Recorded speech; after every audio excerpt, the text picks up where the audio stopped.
গ্রীষ্মকালের শেষে আর বর্ষার শুরুতে যদি কোনো ফলের কথা বলা হয় তাহলে প্রথমে কি মাথায় আসে?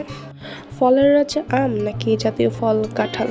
কিন্তু যদি আমি বলি এই গ্রীষ্মকালে আম আর কাঁঠাল ছাড়াও আরও অনেক ফল আছে যা জনপ্রিয় হয়ে থাকে। এবার গ্রামে যাওয়ার পর আমি কিছু ফল দেখতে পাই যা বর্ষা ঋতুতে খাওয়ার উপযোগী হয় এবং এই ঋতুতে বাংলাদেশের সব জায়গায় এর জনপ্রিয়তা বৃদ্ধি পায়।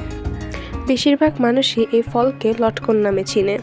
জানা যায় বাংলাদেশের নরসিংদী জেলায় এই ফলের বেশ জনপ্রিয়তা রয়েছে এবং ফলনও হয় খুব বেশি।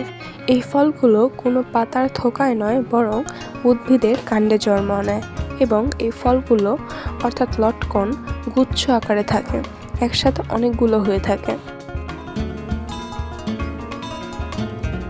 উদ্ভিদের গোড়া থেকে শুরু করে কাণ্ড পর্যন্ত লটকনের ফলন হয়ে থাকে।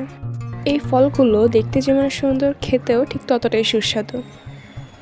এই ফলগুলো গোলাকার, স্বচ্ছ এবং ভিতরে সাদা শাঁস থাকে। যদি পুষ্টিগুণের কথা বলি তাহলে এই ফলে রয়েছে vitamin C, calcium, phosphorus, fibre, iron এবং আরও কিছু পুষ্টিগুণ। প্রতিটি ফলে 3 থেকে 4টি করে সাদা, মিষ্টি এবং রসালো বীজ থাকে। মজার বিষয় হচ্ছে অনেকেই এই বীজগুলো সরাসরি খেয়ে ফেলেন, আবার অনেকেই শুধু সাদা অপরাণটা খেয়ে বীজগুলো ফেলে দেন।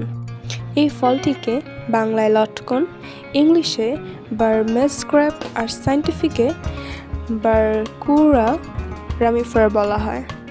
ফলটি দেখতে সুন্দর, রসালো এবং খেতে সুস্বাদু হয়। বাংলাদেশে এর জনপ্রিয়তা ব্যাপক। বাংলাদেশে প্রায় অধিকাংশ মানুষই এই ফলটি পছন্দ করে থাকে।